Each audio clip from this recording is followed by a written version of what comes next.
Suspense. And the producer of CBS Radio's outstanding theater of thrills, the master of mystery and adventure, William N. Robeson. This by way of explanation. To the dramatist, where there is conflict, there is a play.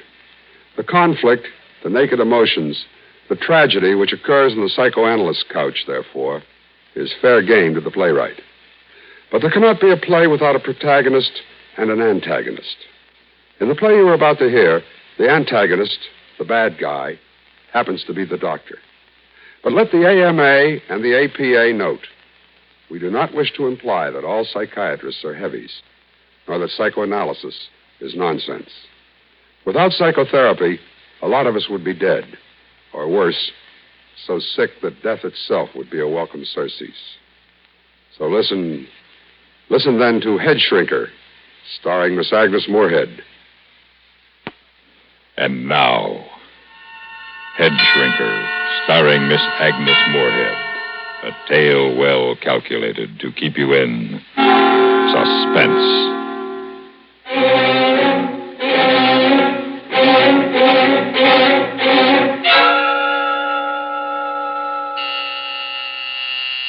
The doctor will see you now, Mrs. Ellender. Oh, thank you. I am his last appointment. As usual, Mrs. Ellender. I'll be leaving shortly myself. As usual. Yes, thank you. How are you this afternoon? All right, I guess. The couch, or may I sit down? The couch, I think. Your associations seem to flow more freely on the couch. All right. You're the doctor. I said you're the doctor. Yes, I heard you. Well, that's supposed to be funny. Is it? Well, you laughed the first time I said it. First day I came here. I laughed to put you at your ease. I had heard it before. You've heard everything before, haven't you, Doctor? Does it seem that way to you? Everything but this. What? I'm going to kill you. When? Before this hour is over. Why? Well, look at your notes, Doctor. That must be quite a file you have on me. Ruth Ellender. Manic depressive, compulsive, obsessoid, check and double check neurotic. How long have I been turning myself inside out for you? How long have I been doing my psychic striptease for you? How many hours have I spent on this couch? How many? You know as well as I. Oh, no, I don't. Once I could place myself in time fairly well. But no longer. Now there is no time. Now there's nothing but 5 o'clock to 5:45 every afternoon, Monday through Friday. Now they're 23 hours and 15 minutes a day. I don't know where they go. And Saturday and Sunday. What do you suppose happens to me on Saturday and Sunday, dear doctor? This is a phase of the treatment. Oh, yes, I know. Transference, it's called. To be followed by counter-transference. And when that is completed, I'll be a whole person. But hasn't the transference gone a little bit too far? I don't know any place where Freud suggests the weekend is a particularly effective time for transference. What happened to those weekends, Werner? What happened to the Saturdays and Sundays of my transference? Each patient requires his own kind of treatment. And some other patient needs the weekends? Is she as pretty as I am? As intelligent? As sick? If you're dissatisfied with the progress of your therapy, you are free to quit at any time. Quit? Werner, I can't quit. You know I can't quit. I love you, Werner. Heaven help me. I love you.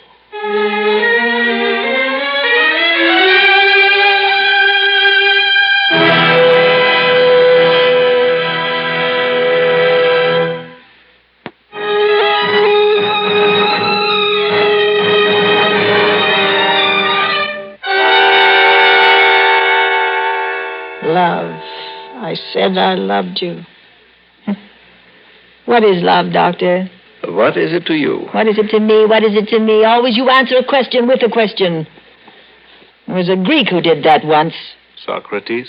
That's right. You're a lot like him, Doctor. You know what happened to him.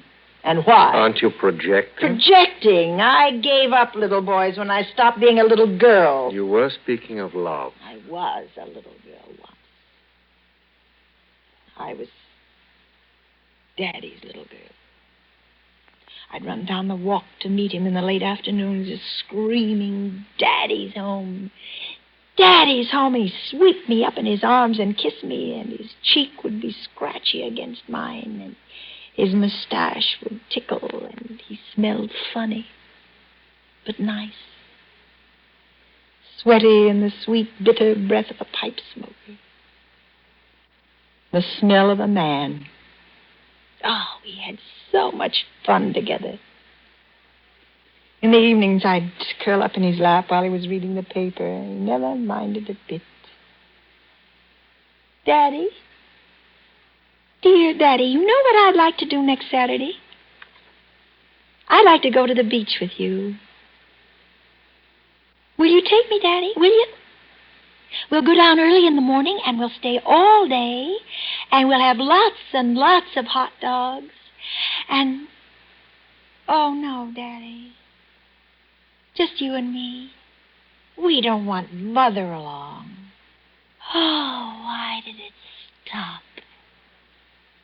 Why can't I sit on your lap anymore, Daddy? Why? Why, Daddy? Why, Daddy? Why? Give you something to quieten you. I don't want any of your shots. I don't need your fancy magic medicine with the unpronounceable name. I want my Daddy. I want it to be like it was before. Before? I want it to be like before I was 11 or 12. Before he changed. He changed suddenly, you know. All at once, he wouldn't let me curl up on his lap anymore. He'd push me away and tell me I was a big girl now. He'd act embarrassed almost as if he were ashamed of me. Well, probably not ashamed, but certainly embarrassed. See, you were growing up. Well, I didn't want to grow up. I didn't ask to grow up. I wanted to be Daddy's little girl. That's all I ever wanted. I didn't want all those boys in school. And later, they smelled like milk. Milk that was turning sour. Yet you married one of them? Yes, I married one of them. He called me his princess. And he was my knight on a white horse. And we were married in church. I was a June bride, and Daddy... Yes, Daddy gave me away. And I was Mrs. George Ellender. I wasn't a princess anymore. And George wasn't a knight on a white horse. It wasn't like the fairy stories where they lived happily ever after. Those stories don't tell you about sinks full of dirty dishes. They make no mention of the sleep smell of the dawn embrace and the painful tedium of getting to know someone after you're married to him. But we made it all right. We got through that first year. We played house. I called him Daddy, and he called me Mummy. We thought it was fun. Well, it was fun. But you changed all that. You wakened me. You taught me reality. You opened my eyes, you and your psychoanalysis. Why did you pick on me? There were other women at that party where we met. Lots of them. Nice, juicy, neurotic ones. Why me? You sought me out. Oh, come now. I arrived at that party in the best of health. You left it a very sick woman who could be made well only by you. You convinced me that I was leading a meaningless life, that I was unhappy and maladjusted and immature. You assured me that I would only realize my fullest potential through psychoanalysis. You practically begged me. No, you seduced me into becoming your patient. You came here of your own free will. That first night, when you took me to dinner, I didn't know then. Well, how could I that no ethical analyst would have suggested such a thing? Well, I thought it was part of the therapy. Well, I was so easy for you, wasn't I, Werner? It must have been very little fun for you, really. No struggle. Poor Werner.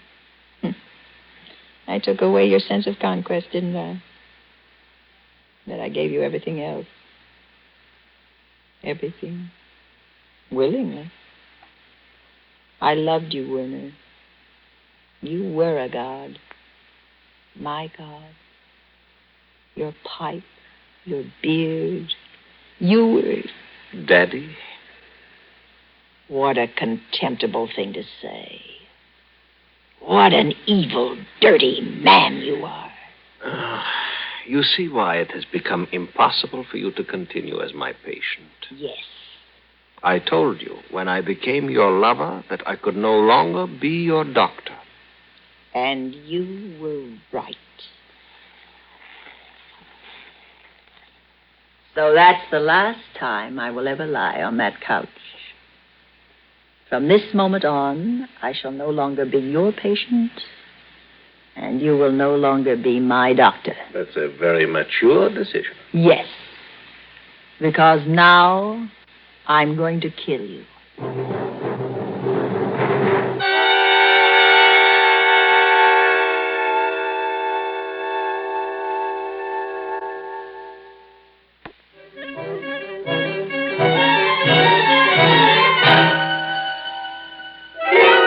That gun is loaded? You think I'm just acting out my aggressions? I'm not that sick, dear doctor. This gun is loaded. You have considered the consequences. All of them. If you take my life, society will take yours. They won't get a chance. There's another bullet in this gun. Several. I could ring for help. Oh, go ahead. You'll be dead when it gets here. You are quite determined to kill me? Quite. And do you feel qualified to judge, to condemn, and execute another human being? As qualified as any other woman who has been rejected by the man she loved and found him to be not worth her loving. Oh, don't you think this comedy has gone far enough? It is a comedy, isn't it? And you're the comedian. The apostolic descendant of Sigmund Freud. From all our sins, dear Freud, deliver us. Thy will be done. Deliver us not into our id, and forgive our ego, for thine is the power and the superego forever and ever. And little bearded Werner is thy vicar on earth. Oh, you are becoming hysterical. Put the gun away and get hold of yourself. I'm enjoying our little comedy. And my hour isn't over for 12 more minutes. It is my hour. I'm paying for it. You're insane. Insane is a legal term. Not a psychiatric term. Remember, we learned that early on the couch. There is no such thing as insanity, only varying degrees of adjustment to reality. There, see how well I know my lesson? See what a good patient I've been? But you were not just a patient. You were so much more to me. You made me a man. Yes, I know, so you told me. But you didn't tell me about the one before me. The one who tried to commit suicide after you refused to continue therapy. How did you... Oh, I've been doing a little checking. Very interesting, the things you hear around town when your name is mentioned. You know, Werner, you aren't very highly thought of in this community. What do you mean? I'm surprised no one has named you as a correspondent in a divorce case yet. How many of your patients stay married after you're through with them? What is it you have against marriage, Werner? I cannot be responsible for what a person does once he learns the truth about himself. Of course you can't. A surgeon can be held responsible if he leaves a pair of pliers inside a patient after an operation. An obstetrician can be held responsible for a bungled delivery, but you can't be sued for a ruined life. Oh, it's a great out you have. The patient did it himself. Well, name me one patient you've made happy. Oh, psychoanalysis does not guarantee happiness. Now you tell me. It seeks to help the individual to adjust to reality. There's no such thing as happiness. That's not what you said. There once. is only absence of angst. Translation, please. Angst, anxiety, fear. A person can function normally only when he has rid himself of fear. What are you afraid of, Werner? Me? But nothing. And why do you hide behind that beard? Well, Aren't you afraid to look like other men, lest people realize that's all you are, just another man? No, of course not. And why do you use your analyst couch as the Lonely Hearts Club? Huh? Can't you meet women any other way? Ruth. Are you afraid to compete with other men in the world of women? Ruth, please don't say things like why? that. Why? Because they're true? Are you afraid of truth, Werner? Of Ruth, reality? You said once you loved me. Oh, so I did. And you said you loved me. And I believed you. But now I know you didn't love me. You hated me. You hate all women. And you hate the happiness they can bring to a man. So you try to destroy love wherever you find it. You aren't an evil man, Werner. You're a sick man. I know I am. What can I do? Sit here all day long listening to the deepest problems of others, but who can I turn to with my problem? Well, forgive the bad joke, but what you need is to be psychoanalyzed. Oh, I was, you know that. Well, then you need a refresher course. No. Ruth, I need you. Me? Yes.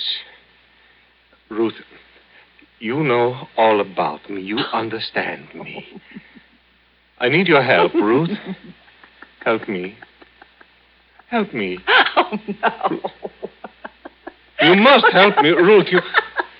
Please. You seem to be forgetting that I came here to kill you. No, you didn't mean that, really. You're acting out aggressions, that's true, but you wouldn't go that far. Oh, yes, I would. No. Not when I need you so desperately. You're really afraid, aren't you? Yes, I'm terrified. Not of dying. Of living? Yes, without you. I know now. I can't go on living without you. Well, then the biggest help I could be to you would be to kill you. But I couldn't do that now. It would be ungrateful of me. Ungrateful? Yes. You see, Doctor, you've cured me. Of what? Of you. But I need you. Well, that, my dear Werner, is your problem. Well, I see my hour is nearly up. No, you're not leaving me. Yes. No, you can't. Ruth, you can't. Oh, yes, I can. You're no longer my doctor, my father, my lover. Oh, my God. Please. You're just a frightened little man. Please, Ruth. Oh, I might as well leave this gun with you. I'll have no further use for it. Good luck, Werner.